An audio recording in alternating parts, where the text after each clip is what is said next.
Hello, everyone. My name is Reese O'Brien, and I'm co-president of the William & Mary Global Innovation Challenge. I'd like to first thank you all for participating in WMGIC VIII, either as a participant, judge, or mentor. Our team could not be more proud of the outcome of this event. Over the last 24 hours, we've had the opportunity to host over 85 undergraduate students representing 23 universities from 6 countries around the world. This event would not have been possible without our amazing sponsors, this Division of Student Affairs, the Entrepreneurship Center, and the Institute for Integrative Conservation. We would like to also extend a warm thank you to the Reeve Center for International Studies and the Whole of Government Center of Excellence for their dedicated mentorship and support. In particular, we would like to thank Tyler Lawrence, Lydia Urban, Matt Newcomb, and Dr. Kay Floyd. The rest of our ceremony will proceed as follows. We will next hear from our closing speaker. The winners will then be announced, and finally, closing remarks will be held. It is my pleasure to now introduce our closing speaker, Professor Michael Lukes from the William & Mary Raymond A. Mason School of Business. Without further ado, I would like to open the floor to Professor Lukes.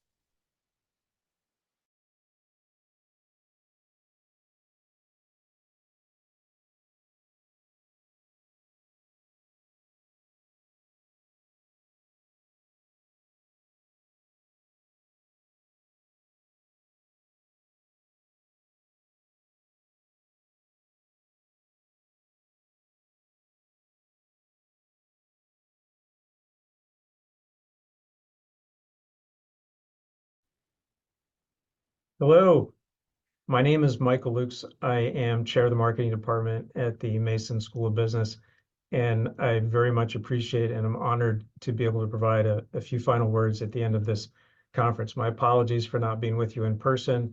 I have a parents' weekend at Virginia Tech with one of my sons, and so I hope that these final words provided virtually will give you some thoughts to help wrap up this weekend.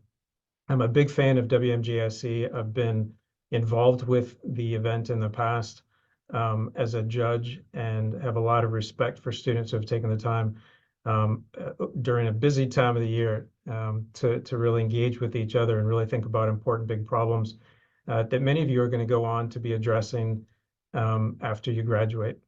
So I wanted to share with you a few thoughts that hopefully can build on what you've been learning, drawn from my own work on wisdom. Wisdom is something that we address in different ways through our classes and experiences at William & Mary, but we don't really talk about it explicitly. And I think that there's an opportunity to really identify a couple key wisdom principles at this point to help you sort of pull together what you've learned and think about how to bring it forward.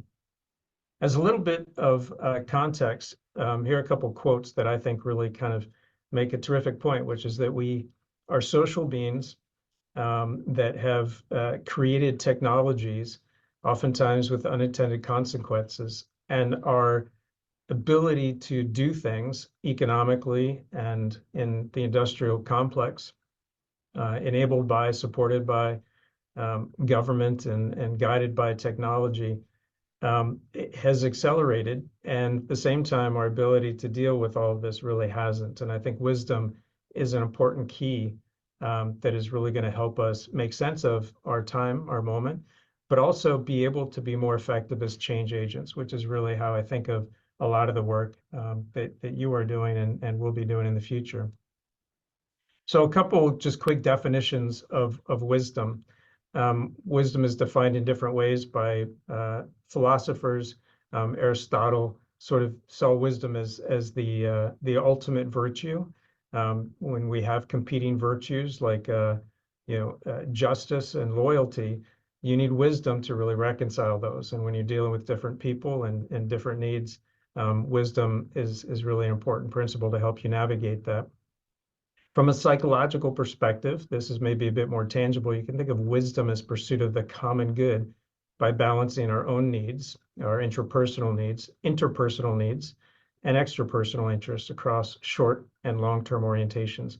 So that's really the biggest difference between sort of being smart and being wise, is that we have a broader set of concerns and perspectives and a broader time horizon. But it begs the question, what is the common good? And one of the things I encourage you to think about is not just the common good, which may be obvious with some of the issues that you're addressing and the one in particular you addressed this weekend, but to recognize that in addition to the common good, you're dealing with individuals in these different systems and governments and organizations, and understanding what drives their behavior and understanding their needs as much as you understand society's needs is really important, so that you can drive change and be relevant.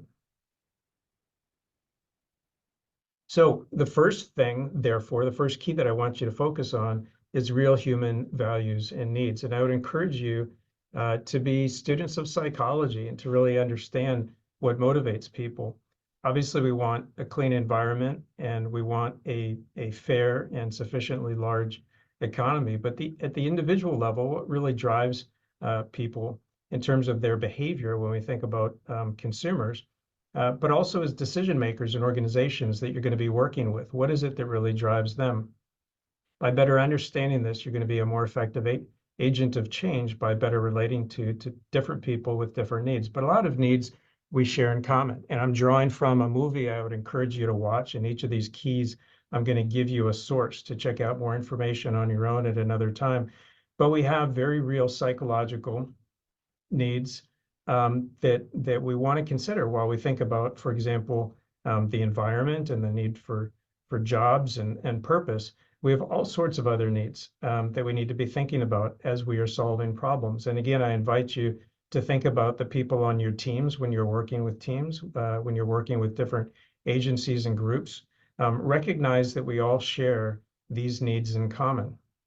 The number one that's been identified as really incredibly important to well-being is really community, family, friends, it's relationships, and your ability to develop great relationships with the people you work with, the people that you view on the other side politically or with a given issue, is really important to being able to be persuasive and effective and to come up with even better possible solutions. So these are some of the psychological and physical needs. And of course, it's bigger than that. It's also shifting away from extrinsic goals. We need to have enough money, and we do care about our image to some degree, but also realizing that when you're dealing with people that may see things very differently than you, that for them also the things that are most rewarding will be personal growth, relationships, and helping others, although they may have different ideas about what that means. So be a student of understanding people's values and goals at the individual level. We're trying to affect great change for society and for the environment, but we do that by really understanding people and making sure that we consider their individual needs at the same time. Related to that is key two, listen deeply. Listening is such an important, and I believe, and many other people believe, sort of underappreciated skill in our society. And we see lots of evidence of that today, certainly in our public discourse around politics and all sorts of issues like climate change. But there are real people on the other sides of these issues, and being able to really understand their perspectives, their biases, understanding your own biases by listening to other people is really critical. So being a good listener is important to absolutely everything. It promotes healthy relationships, and relationships are the basis for all the work that you're going to be doing. And as I mentioned before, the number one predictor of well-being. Listening is an underdeveloped skill. It's not something that we explicitly teach in really in many of our classes. We practice it to some degree, but it's not really treated as a skill, but it is a highly learnable skill. And I can't in this short few words really convey exactly what those skills are and the ways to become a better listener. But I can suggest a terrific resource. This is one of my favorite books recently that I'm recommending to lots of folks. Comes from David Brooks. The essence of it, there's much more to it, is ask bigger questions and go deeper. And the book does a great job of really explaining how to do that. And this can be really transformative for you, I think, in your relationships on teams and also your relationships with all the different stakeholders you're engaging with in different projects. The final third key I'll mention today is to adapt. And being able to adapt depends on openness. And when I say adapt, I mean adapt in many different ways. I mean adapt as you're working on solutions. Be adaptable in terms of what those solutions look like and how they work. Be willing to learn as you go, and change your direction, maybe sometimes even dramatically. But adapt can be used another way. And another way I like to think about sort of the concept of adaptation is to adapt solutions from different domains that apply to your situation. We can learn a lot from different people, different ways that things are done in different places. So this is why the liberal arts are so important, to study different cultures, to study history. One of my favorite sort of domains to adapt from is nature. And there are lots of great examples about how we can learn from nature. And this is a terrific website I encourage you to explore, just to give you a bit of a sense of different ways that we identify solutions from sort of natural models that have been evolving over the last 4 billion years. Here's a very specific example of how bullet trains in Japan were very explicitly designed to mimic the shape of the head of a kingfisher, the same way that a bullet train travels at high speed and enters a tunnel, which creates all sorts of engineering problems. And it's why they have to slow down, which causes other problems. The same way that a bird has to enter the water at high speed when it is fishing. So this is just one of many examples. This happens to be a physical example, but I think there are lots of great metaphors in nature for how systems organize in nature, et cetera. So be a student not just of people, but of nature, and find other sources of inspiration. Just for fun, I took the idea of this. Everyone's sort of enamored with AI now. I think there's certainly risks to AI and great limitations, but I think great potential too. And so I took the idea for me of sort of exploring alternative ways to design houses and build houses. And I asked AI, what would happen if bees built human houses? What would that look like? And here's an example. It took a few seconds, but I think it's really a great, AI can be a great creative thinking tool to help you imagine different ways of doing things by building ideas from different domains. And I encourage you again to, this is a physical example, but to use the metaphor, of how bees organize their societies and how decision-making happens in the bee world, and think about how we could apply that to human problems as well. And just a final word as you wrap up today. Congratulations on the great work that you've done. We really appreciate it. Really proud to be associated with WMGIC and all the students and the volunteers who have participated, and external partners from William & Mary. But want to encourage you to, as you think forward to your careers, there are real problems in the world, but there's a lot of great stuff going on. We don't notice it oftentimes because of the news that we follow. So try to get a balanced media diet, find great news sources that inspire you, and invest in the relationships, the people around you today. They could be lifelong, partners and collaborators along the way, and enjoy the journey. We need people to be optimistic as they explore solutions, and I think there's every reason to be optimistic, especially with students like you focusing on these issues and guiding the way forward. Thank you so much. I appreciate this opportunity, and I wish you all the best. Take care.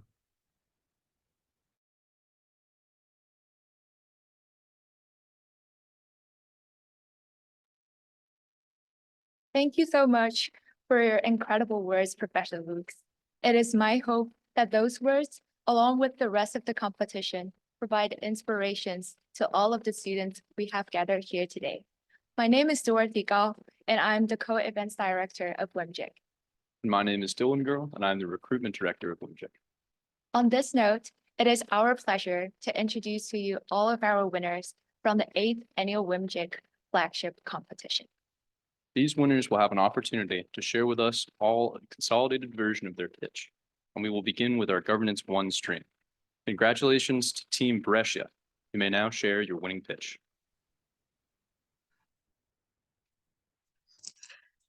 Good afternoon, everyone. We represent Brescia University. The team members are Elkana Moncarde, Navea de Armond, Emil Clark, and me, Juan Tavera Moreno. Our solution factors navigating the future of traditional and innovative mining practices to ensure citizen welfare and consider environmental factors in Zambia. As an external consulting agency, we propose a policy to the Zambian government, specifically to the Minister of Mines and Mineral Development, in which we suggest for furthering partnership regionally directly with the Democratic Republic of Congo, which is also a very heavy mining exporter. With these regional partnerships, it will open what is being mined like cobalt and copper. Opening the mining industry to this mineral will provide more jobs to Zambian citizens who are struggling with corruption and how they are being mistreated by the mining corporations. This will be supported through the implementation of a specialization and solution mining education training programs, which will be implemented with the support of the Common Market for Eastern and Southern Africa, COMESA, as our international organization regional partner.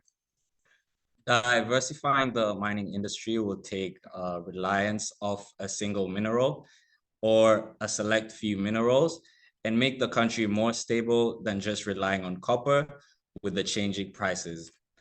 As well as diversifying the industry, this solution will create better relations with regional partners to help pay off the debt to Chinese partners.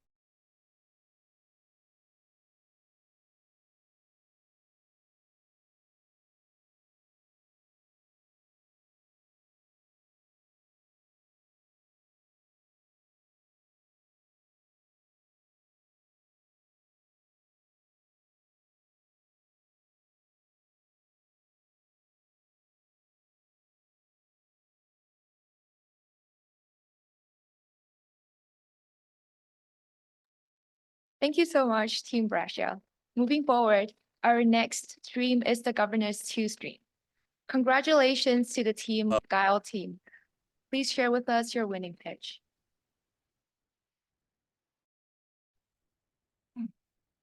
Hello, we are Guild Consulting, a Zambian-based consulting group hired by President Hichilema. Today, we will address the problems facing the mining sector, solutions, goals, and project features. Despite being rich in copper, Zambia faces an uphill struggle with corruption, economic over-reliance on mining, environmental degradation, and produces harmful byproducts, often threatening public health of local communities nearby. Our solution will primarily address land-based mining due to its imminent threat to Zambia, but also create institutions that will easily transfer over to address concerns with deep-sea mining in the near future. We recommend the establishment of a new Department of Digitalization and Oversight under the Ministry of Mines and Minerals Development that will be responsible for our proposed Green Certificate Pilot Program. The program would receive $5 million from the National Science and Research Development Budget to acquire blockchain software and Internet of Things sensors from Ripple Nami, a Ugandan technology company. These sensors would collect data on pollution and labor practices. As part of the purchase agreement, Ripple Nami will be obligated to train Zambian staff in the new department to maintain the technology. The data collected from the Internet of Things sensors will be analyzed comparatively to the current Zambian environmental and labor standards. The blockchain technology will utilize smart contracts that will automatically trigger fees or tax credits based on standards compliance. These fees will generate a sovereign wealth fund. Finally, the ministry will review the sensor data and distribute green certificates to all mining companies that have adequately met standards at the end of the pilot year. This program will be implemented in the Copperbelt province only and hopefully scaled up in the future if successful. The Sovereign Wealth Fund will be administered by the Department of Digitalization and Oversight to support the transition to a circular economy in Zambia, and to support young entrepreneurs and to provide economic opportunities for small and artisanal miners transitioning out of the sector. It will happen by investing in two emerging sectors of the Zambian economy: phyto remediation, using plants to mitigate pollution, and the production of geopolymer concrete. These will happen through the provision of education and training through local civil society organizations and the provision of equipment for entrepreneurs starting businesses in these sectors. In the first year, our project focuses on implementing environmental and labor standards in the Copperbelt province, utilizing initiatives such as the Green Certificate Pilot Program, IoT sensors, blockchain technology, and a sovereign wealth fund to mitigate negative mining impacts.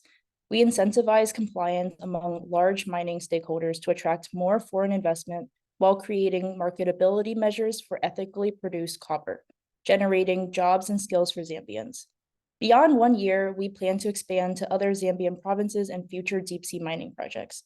Our solution emphasizes economic diversification, localized empowerment, anti-corruption measures, effective institution utilization, and sustainable development to optimize existing resources. Thank you. Incredible. Thank you. Next up, we have our business consulting stream with the team Super WM being our winners. Super WM, please share us your pitch.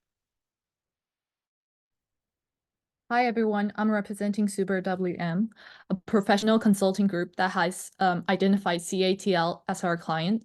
CATL is a Chinese company that specializes in EV battery manufacturing with a dominating market share in China.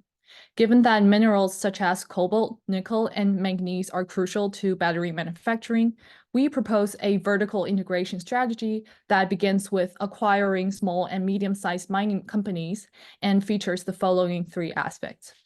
First, after acquiring suitable mines, we recommend our client to pursue a shared financing agreement with the Zambian government, leveraging benefits such as cost and risk sharing, tax advantages, and securing a robust position in Zambia's mining sector, which would distribute risk, offer tax incentives, and align the company's business goals with national economic objectives.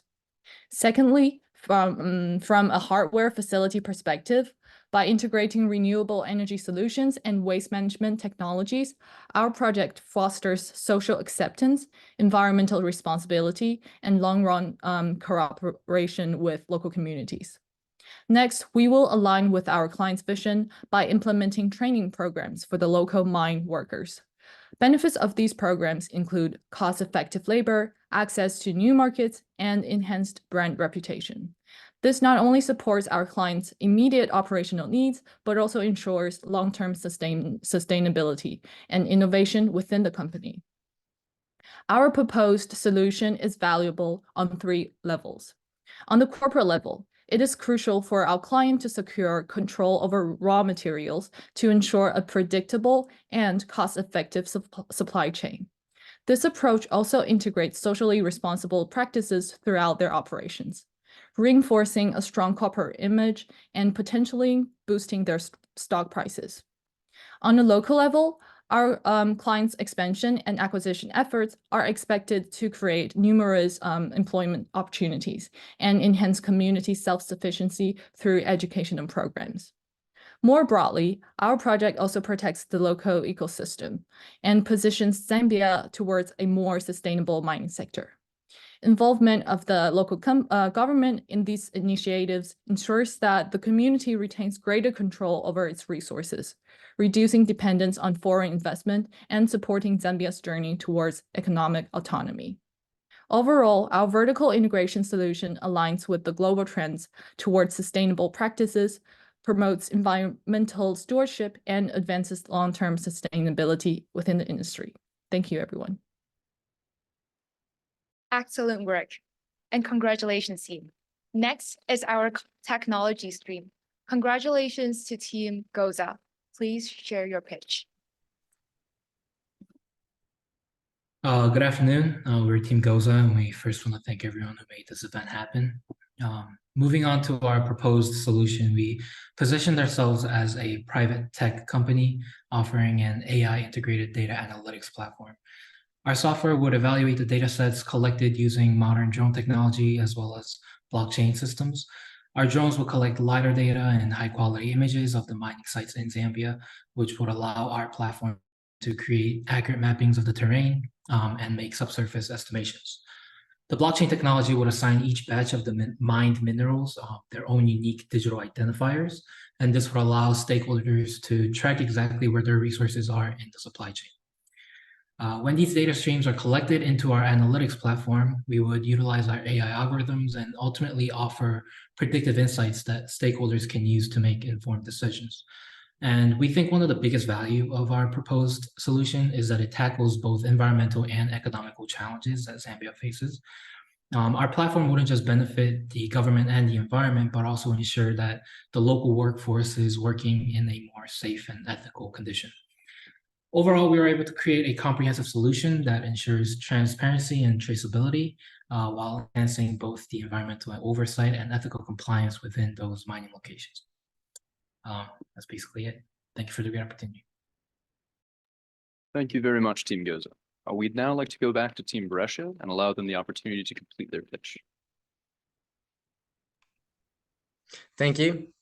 We're Brescia University. Our team members were Elcana Moncare, Naveadi Armont, Emil Clark, and me, Juan Tavera Moreno. Our solution navigates the future of traditional and innovative mining practices to ensure citizen welfare and consider environmental factors in Zambia. As an external consultant agency, we propose a policy to the Zambian government, specifically to the Ministry of Mines and Mineral Development, in which we suggest further partnership regionally, directly with the Democratic Republic of Congo, which is also a heavy mining exporter. With this regional partnership, it will open what is being mined, like cobalt or copper. Opening the mining industry to this mineral will provide more jobs to the Zambian citizens who are struggling with corruption and how they're being mistreated by the mining corporations through their wages. This will be supported through the implementation, specialization, and solution mining education training programs, which will be implemented with the support of the Common Market for Eastern and Southern Africa, COMESA, as our international regional organization partner. Diversifying the mining industry will take reliance off a single mineral or a select few minerals and make the country more stable than just relying on copper with the changing prices. As well as diversifying the industry, this solution will create better relations with regional partners to help pay off the debt to Chinese partnerships and corporations to reduce reliance. This plan would also look for future plan investment for deep sea mining in cooperation with other countries besides the DRC. This increased revenue will help provide additional community resources and again, reduce corruption threats from the mining companies. Thank you. And congratulations, team. Thank you and congratulations, team. To all of our competitors, we thank you for your participation and choosing to spend the last 24 hours with us. Over the next few weeks, please stay tuned for the return of the feedback for your projects, as well as the certificates for participation. To our William and Mary team, we want to open the invitation to apply to join the WMGIC team and experience the other side of our WMGIC competition with us. To all our competing teams, we would also like to extend the invitation to compete in our next upcoming competitions, include our annual NATO x WMGIC Disinformation Contest, this year to be held on November 1st. Thank you all very much for your time and enjoy the rest of your weekend.